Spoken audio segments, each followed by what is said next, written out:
We'll start your first chapter, and the chapter's name is Some Basic Concepts of Chemistry. 11th class starts with this chapter because we presume and will focus on all those terminologies that you might have encountered right from your 6th class up to 10th class. So these are certain terminologies we are familiar with. Let us start this chapter.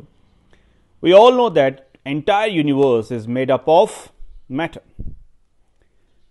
If entire universe is made up of matter, and the matter definition we always recall कि कोई भी ऐसी चीज जो space को occupy करे, जो mess को पोजेस करे और जिसकी प्रेजेंस हम अपने 5 सेंसेस के थ्रू फेल्ट कर सके.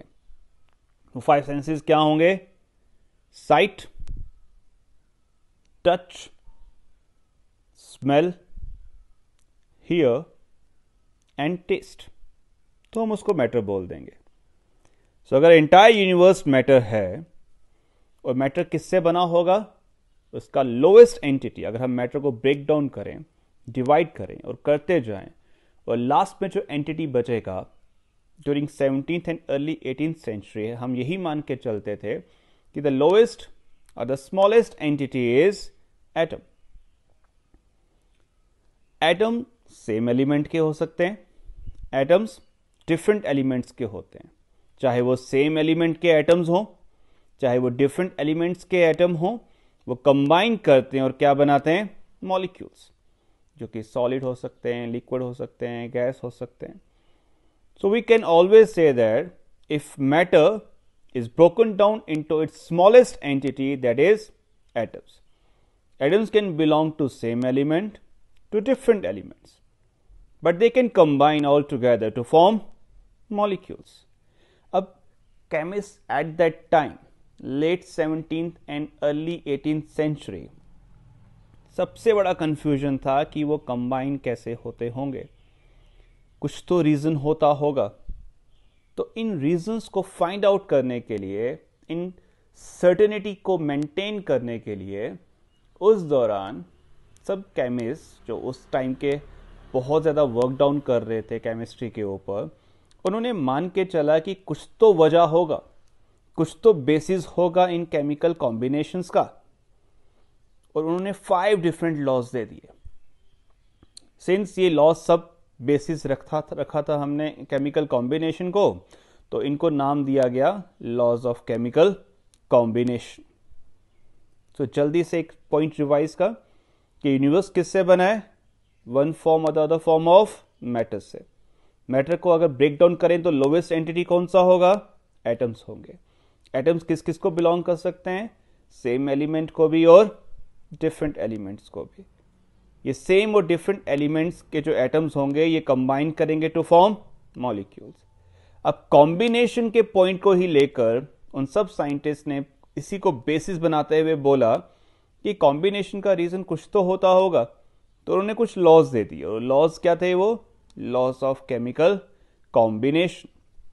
जो हमारा फर्स्ट लॉ था, उस लॉ का नाम है law of conservation of mass, और इसको दिया था हमारे फ्रेंच केमिस्ट एंटोनियो लेवोजियर ने.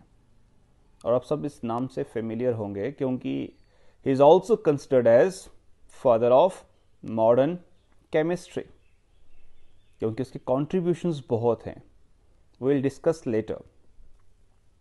इस लॉ के हिसाब से कोई भी फिजिकल चेंज हो या केमिकल चेंज हो, फिजिकल चेंजेस वो होते हैं जिसमें आइडेंटिटी लॉस नहीं होता. जैसे अगर आइस सॉलिड है तब भी उसका फॉर्मूला है H2O. अगर आइस मेल्ट होके लिक्विड फॉर्म में जाता है तो फिजिकल चेंज तो हुआ, वो सॉलिड से किस फॉर्म में गया? लिक्विड की फॉर्म में. But formula remains intact and that is H2O. That is a physical change.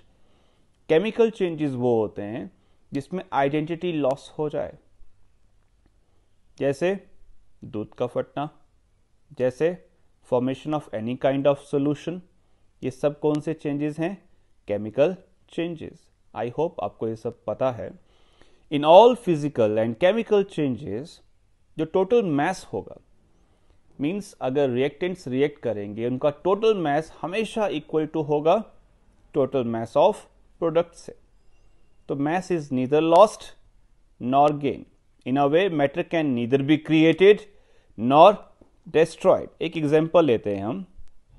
मान लीजिए रिएक्टेंट ए है, दैट इज 10 ग्राम लिया हमने, प्लस रिएक्टेंट बी है 15 ग्राम लिया हमने, और एक कंबाइन होके बनाते हैं एक प्रोडक्ट ए बी. और इसका मैस कितना होगा? 10 प्लस 15 25 ग्राम्स. तो अब आप मुझे ये बताएंगे, तो total mass of reactants is 10 plus 15 is 25 and product mass is 25. So the total mass remains same. That is why we say that matter can neither be created nor destroyed. The total mass remains constant. This law is also, considering all this, is also known as law of indestructibility of matter. कि matter destroy होता ही नहीं है. जितना mess reactant का रहेगा total, उतना ही mess equally absolute equal आएगा किसका?